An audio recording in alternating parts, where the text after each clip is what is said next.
Hello दोस्तों, क्या diabetes आपके लंग्स को यानी फेफड़ों को भी अफेक्ट करता है? ज़्यादातर लोग बोलेंगे नहीं। डायबिटीज़ नेफ्रोपैथी यानी किडनी का डैमेज सुना है, डायबिटीज़ कार्डियोपैथी यानी हार्ट का डैमेज सुना है, डायबिटीज़ रेटाइनोपैथी यानी आंखों का डैमेज सुना है, कुछ हद तक ब्रेन को भी डैमेज करता है। लेकिन लंग्स के बारे में ज़्यादातर आपके डॉक्टर्स भी बात नहीं करते, ज़्यादातर लोगों को भी पता नहीं रहता। लेकिन डायबिटीज़ एक मल्टी सिस्टम डिसऑर्डर है जो सारे ऑर्गन्स को अफेक्ट करती है, इंक्लूडिंग आपके लंग्स को। कैसे अफेक्ट करती है और क्या इसके इंपॉर्टेंट इश्यूज हैं, आज इस पर बात करेंगे।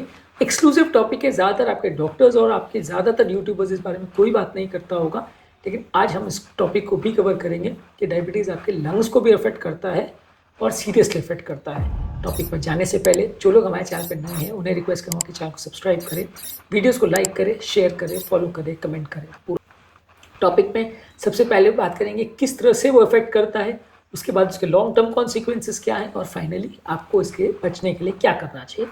इन सब चीज़ों पर बात करेंगे। चलिए शुरू करते हैं इंपॉर्टेंट वीडियो। सबसे पहला, डायबिटीज़ शरीर में जब ग्लूकोज लेवल्स को बढ़ाता है तो हाइपरग्लाइसीमिया की वजह से ज़्यादातर ये शुगर मॉलिक्यूल्स सारे प्रोटीन से अटैच हो जाते हैं, जिसकी वजह से ग्लाइकोसाइलेशन एम प्रोडक्ट्स बनते हैं, जिसकी वजह से सारे जो लंग्स के जो प्रोटीन्स है वो भी डैमेज हो जाते हैं, लंग्स का प्रॉपर फंक्शनिंग नहीं हो पाता। इसकी वजह से जिस तरह से डायबिटीज़ आपके हार्ट को, किडनी को, सारे ऑर्गन्स को अफेक्ट करता है, उसी तरह से आपके लंग्स को भी वो अफेक्ट करता है, यानी लंग्स भी इस प्रोसेस से अछूता नहीं है। इसी तरह से डायबिटीज़ जो है प्रमोट करता है शरीर में इन्फ्लेमेशन यानी सूजन। इन्फ्लेमेशन शरीर के बहुत सारी बीमारियों में इन्वॉल्व होता है, जैसे अलग अलग तरह के आर्थराइटिस, हार्ट अटैक, किडनी का डैमेज, ये सारी चीज़ें इन्फ्लेमेशन रिलेटेड होती है। और इसी प्रोसेस में बहुत इंपॉर्टेंट होता है लंग्स का डैमेज, क्योंकि लंग्स की भी बहुत सारी बीमारियाँ हैं, इंक्लूडिंग एस्थमा, ब्रोंकाइटिस, ये सब भी इन्फ्लेमेशन रिलेटेड है। जैसे जैसे इन्फ्लेमेशन बढ़ता है ये सारी बीमारियाँ भी बढ़ती है। मैं ऐसा नहीं कहता हूँ कि हर व्यक्ति जिसको अगर डायबिटीज़ है सबको एस्थमा या ब्रोंकाइटिस हो जाएगा, बट डेफिनेटली इन्फ्लेमेशन बढ़ने से डायरेक्ट या इनडायरेक्ट उस पर इफेक्ट पड़ेगा। इसी तरह से बॉडी में ऑक्सीडेटिव स्ट्रेस बढ़ता है। ऑक्सीडेटिव स्ट्रेस का बेसिकली मतलब ये है कि बॉडी में जो मौजूद फ्री रेडिकल्स होते हैं, जो कि बेसिकली कुछ चार्ज सेल्स होते हैं जो अलग अलग टिश्यू को डैमेज कर सकते हैं। वैसे तो ये प्रोटेक्ट करने के काम आते हैं, लेकिन जब ज़्यादा हो जाते हैं तो टिश्यूज़ को डैमेज करने लगते हैं। ये चार्ज सेल्स भी डायबिटिक पेशेंट में ज़्यादा होते हैं और शरीर को अफेक्ट करते हैं, लंग्स को भी अफेक्ट करते हैं।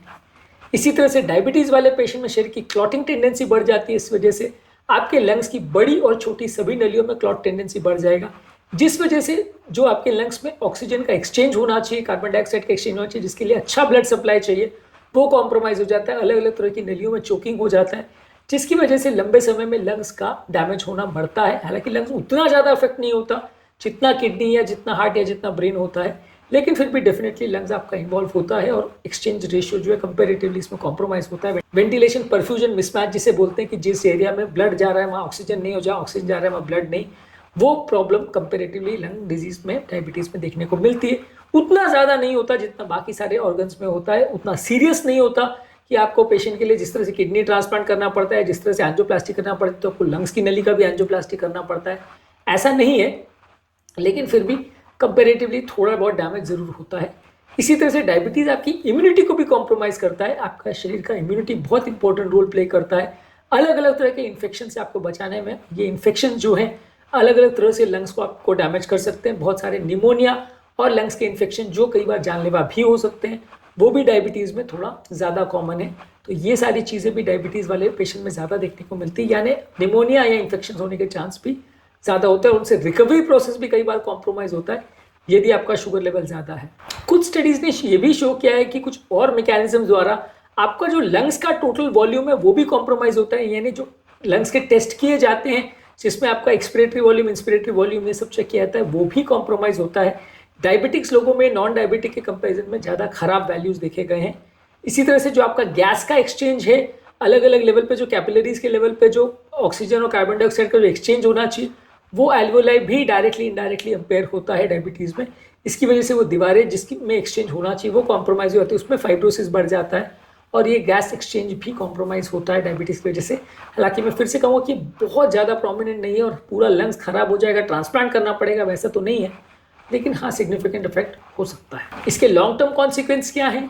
लंग्स में बढ़ने वाली ये सूजन जो है, और खासकर अगर कुछ शेयर्ड रिस्क फैक्टर्स जो डायबिटीज़ करवाते हैं वो होने की वजह से, अगर खासकर व्यक्ति स्मोकिंग भी करता है तो एस्थमा या ऑब्स्ट्रक्टिव एयरवे डिजीज होने का चांस बढ़ जाता है। लंग्स में ज़्यादातर लॉन्ग टर्म इन्फ्लेमेशन और ग्लाइकेशन एंड प्रोडक्ट्स या ग्लाइकोसाइलेशन एंड प्रोडक्ट्स बढ़ने की वजह से लंग्स के टिश्यू में स्कारिंग हो जाती है, फाइब्रोसिस हो जाता है, जिसकी वजह से ऑक्सीजन एक्सचेंज हो जाता है, यानी पल्मोनरी फाइब्रोसिस का चांस भी बढ़ जाता है। इसी तरह से रेस्पिरेटरी इन्फेक्शन जैसे इन्फ्लुएंजा, निमोनिया, अलग अलग तरह के बैक्टीरिया का जो इन्फेक्शन है वो ऑल्टर्ड इम्यूनिटी की वजह से हो जाता है, तो इस वजह से भी लंग्स में कई बार डैमेज पड़ता है। और ओबेसिटी जो कि डायबिटीज़ पेशेंट में अक्सर देखे जाता है, उसके साथ एसोसिएटेड होता है स्लीप एपनिया। ये सारा एक क्लस्टर बन जाता है जो डायबिटीज़ के साथ आता है, यानी कि ओबेसिटी, डायबिटीज़, हाइपरटेंशन, कोलेस्ट्रॉल, डिस्लिपिडीमिया, सारी चीज़ें जो आती है साथ में। इसमें ऑब्स्ट्रक्टिव स्लीप एपनिया भी आता है, ये भी डायबिटीज़ मैनेजमेंट को और आपकी ओवरऑल कार्डियोवैस्कुलर हेल्थ और लंग्स की हेल्थ को अफेक्ट करता है।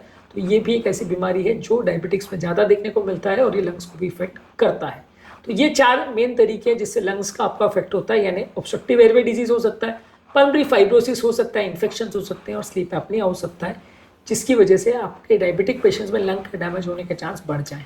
फाइनली लास्ट में शॉर्ट में बात करेंगे कि इससे बचने के लिए क्या करें। इससे बचने के लिए आपके ब्लड शुगर लेवल्स को कंट्रोल करें। यहाँ सिर्फ दवाइयाँ नहीं, डाइट, एक्सरसाइज द्वारा, रेगुलर मॉनिटरिंग द्वारा अपने ब्लड शुगर लेवल्स को भी कंट्रोल करने का प्रयास करिए। हेल्दी डाइट रखिए जिसमें फल सब्जियां ज़्यादा लीजिए, होल ग्रेन्स, लीन या फैट फ्री प्रोटीन्स और हेल्दी फैट्स लीजिए। ये सारी चीज़ें आपकी रेस्पिरेटरी हेल्थ को भी इंप्रूव करती है, जिस तरह से बाकी चीज़ों को इंप्रूव करती है। रेगुलर बेसिस पे एक्सरसाइज करिए, इससे भी आपका लंग फंक्शन इंप्रूव होगा और ब्लड शुगर कंट्रोल्स भी इंप्रूव होगा। स्मोकिंग यदि आप करते हैं तो स्मोकिंग को बंद करिए, यदि अल्कोहल लेते हैं तो उसको बंद करिए। लंग्स का यदि कोई इन्फेक्शन का रिस्क है तो वैक्सीनेशन ले सकते हैं, खासकर न्यूमोकॉकल और इन्फ्लुएंजा के लिए वैक्सीन ले सकते हैं जो कि लंग्स के इन्फेक्शन को बढ़ा सकते हैं, जो कि डायबिटीज़ में ज़्यादा देखने को मिलता है। इसी तरह से यदि आपका वजन ज़्यादा है तो उसे कम करिए, इससे डायबिटीज़ का प्रोसेस और इन्फ्लेमेशन का प्रोसेस कम हो सकता है। और ये किस तरह से वर्क करता है और इसमें इंटरमिटेंट फास्टिंग का क्या रोल है, इस पर ऑलरेडी हमने काफ़ी वीडियोज़ किए हैं जो कि आप हमारे चैनल पर देख सकते हैं। इसके अलावा रेगुलर मेडिकल हेल्थ चेकअप्स करते रहिए।